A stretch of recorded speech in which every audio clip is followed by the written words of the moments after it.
Hello, children. How are you? Hope you all are fine.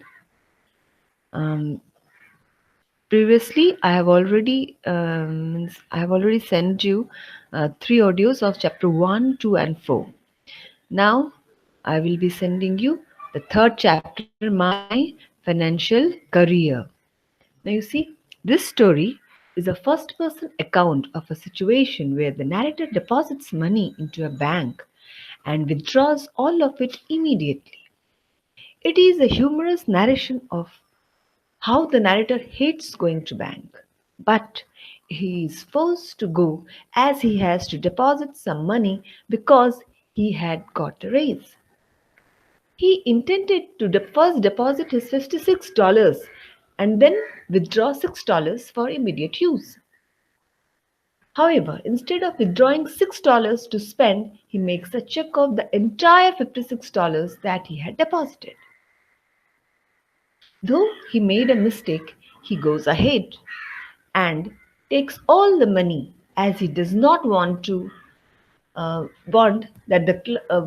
clerk to think that he made a fool of himself. He pretends to be angry with the bank and hopes that people at the bank think that he closed his account as he is upset with them. However, as soon as he stepped out of the bank, everybody broke into an uproarious laughter. So now we will begin with the story. So open your book um, and just we will start line by line reading and explanation. So you can just focus on your book.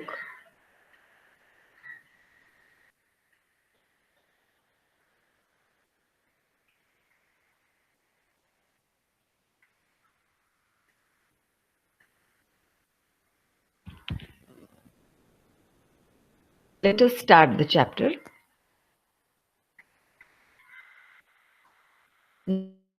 Now, here you can see getting started. Have you ever been to bank? How was your experience with the bankers? Share your experience with the class. You can just write and keep it with you, your own experience if you have visited a bank. If you have not, write it. So, when I go into a bank, I get rattled. Here, rattled means irritated. He is rattled when he goes into a bank. Okay, fine. The clerks rattle me. When he sees the clerks, he gets irritated. The wickets rattle me. The sight of the money rattles me. Everything rattles me. See, wickets, wickets.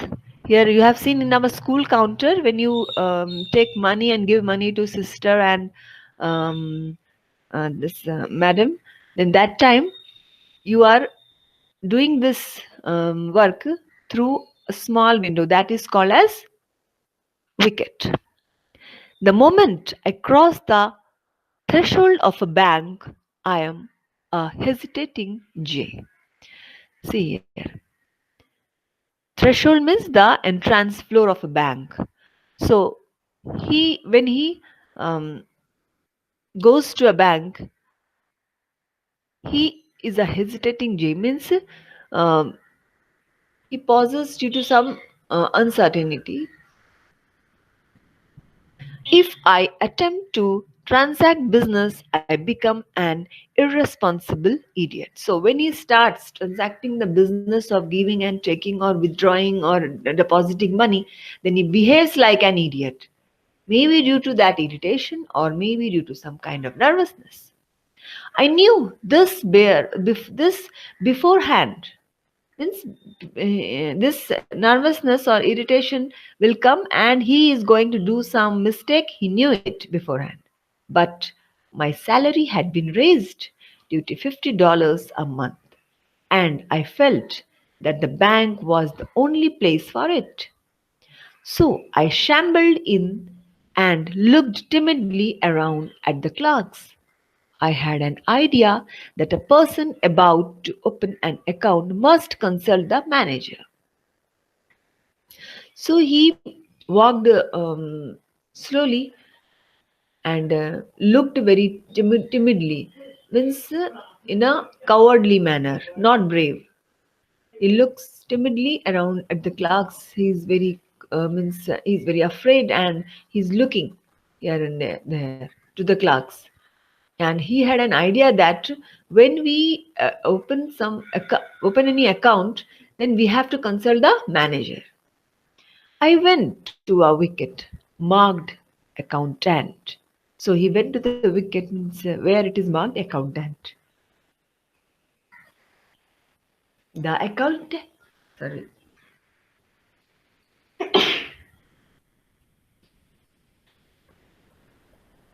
the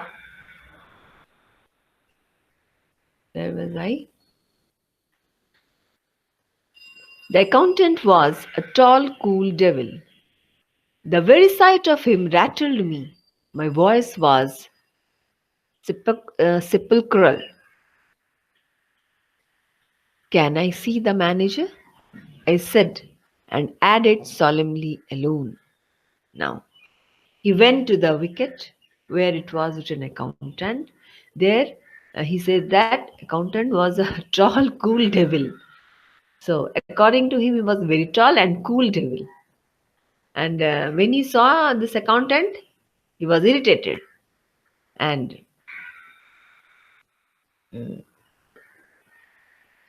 when he goes to that accountant, he asks him, can I see the manager?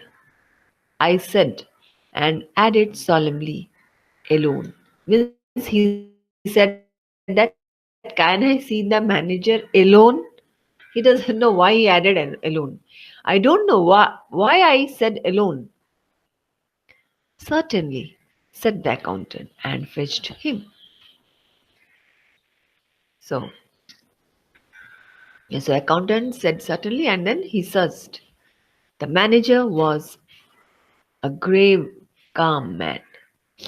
I held my $56 clutched in a crumpled ball in my pocket. He kept it in a very folding way, did not arrange it and in his pocket. He kept it. Are you the manager? I said. God knows I didn't doubt it. So, yes, he said. Can I see you? I asked. Alone. Again, he added alone. I didn't want to say alone again, but without it, the thing seemed self evident. Means it was very obvious that he added spontaneously alone. The manager looked at me in some alarm. He felt that I had an awful secret, means some unpleasant secret to reveal, to disclose. Reveal means disclose. Come in here, he said, and led the way to private room. He turned the key.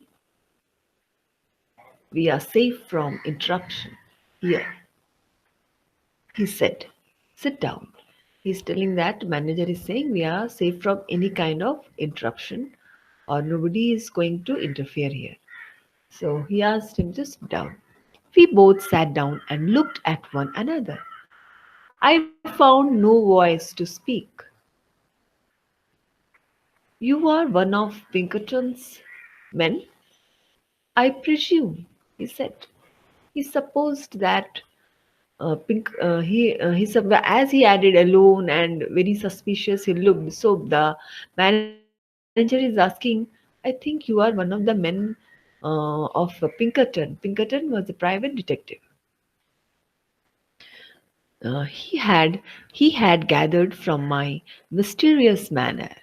So why he said Pinkerton's men? Because the mysterious way this man was behaving. So and that I was a detective. So he thought that the narrator was detective because the narrator was behaving in a mysterious manner.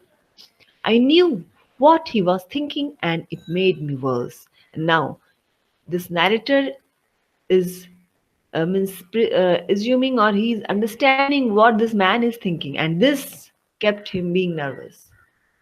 No, not from Pinkerton's, I said, seemingly to imply that I came from a rival agency. Means he said that no, I'm not Pinkerton's group, but the way he said it seemed imply means here means he was not indirectly suggested that he has come from rival agency. To tell the truth, I went on as if I had been prompted to lie about it. I am not a detective at all. I have come to open an account. I intend to keep all my money in this bank. The manager looked relieved. Means the manager was intention that who is he behaving such in such a mysterious manner. So the manager now looked relieved. Okay, he has come to open an account, but still serious. He concluded now that I was the son of Baron Rothschild or a young gold. Means he is a very rich man. He thought that he is one of the millionaire and he has come to keep a large account in his bank. A large account, I suppose, he said. Fairly, Raj, I whispered. I propose to deposit $56 now and $50 a month regularly. The manager got up and opened the door. He called to the accountant. Mr. Montgomery, he said in an unkindly loud, this gentleman is opening an account. He will deposit $56. I rose. See, rose is the past tense of the word rise.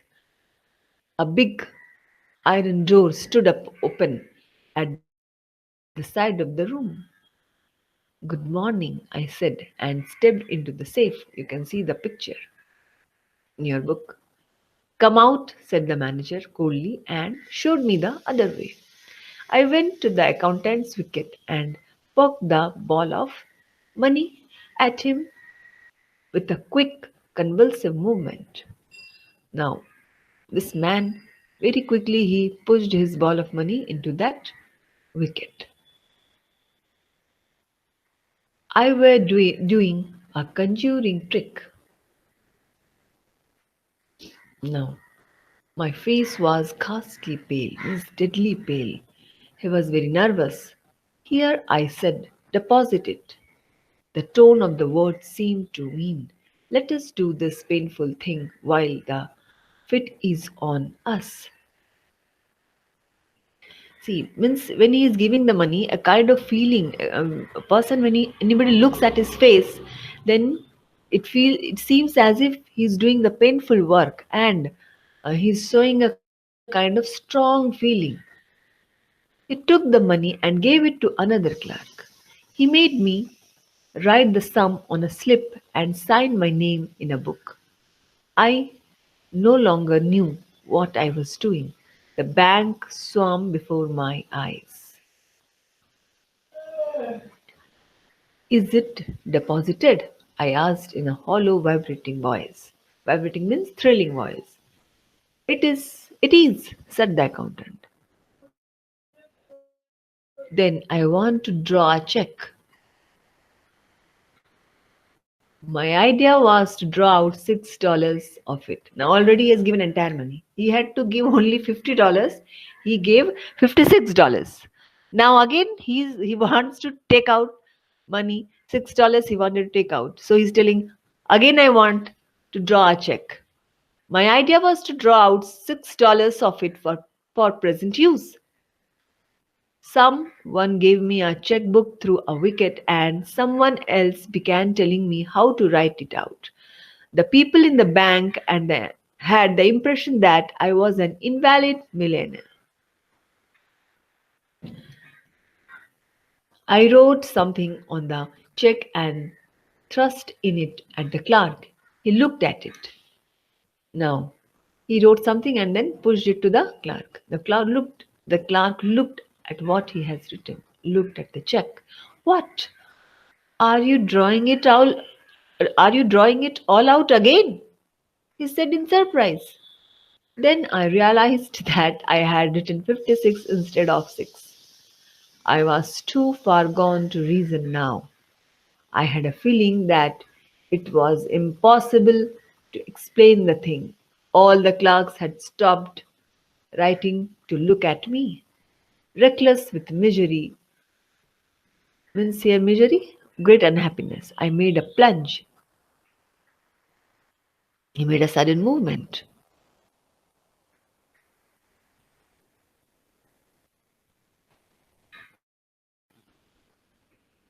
Yes, the whole thing. You withdraw your money from the bank. Every cent of it. Are you not going to deposit anymore? Said the clerk, astonished. Never. An idiot hope struck me that they might think something had insulted me while I was writing the check and that I had changed my mind. Now, he has done the mistake, narrator, but he does not want to reveal other persons that he had made a mistake. So he wants to pretend, he wants to show that he is angry with their service while writing the check, and then being angry in his anger, he has written the entire amount, and he does not want any service, and he is going with his money. He was acting like a man with a fearfully quick temper. The clerk prepared to pay the money. How will you have it? He said. What? How will you have it? Oh, I caught this meaning and answered without even trying to think in fifties. He gave me a $50 bill. And the six? He asked dryly. In sixes? I said. He gave it to me and I rushed out. As the big door swung behind me, I caught the echo of a roar of laughter that went up to the ceiling of the bank. Since then, I bank no more. See here. Since then, I bank. Bank is the verb here. Bank is noun and bank is used as a verb. I bank no more. Means I don't do any banking work. So bank is verb here. I keep my money in cash in my trousers pocket and my savings in silver dollars in a sock. So this is written by Stephen Leacock, and my explanation is over. Hope you have understood. Read the story again and again, and then try to write the answers of your own. Then I will also send you the answers, and I hope you have understood it. So thank you very much.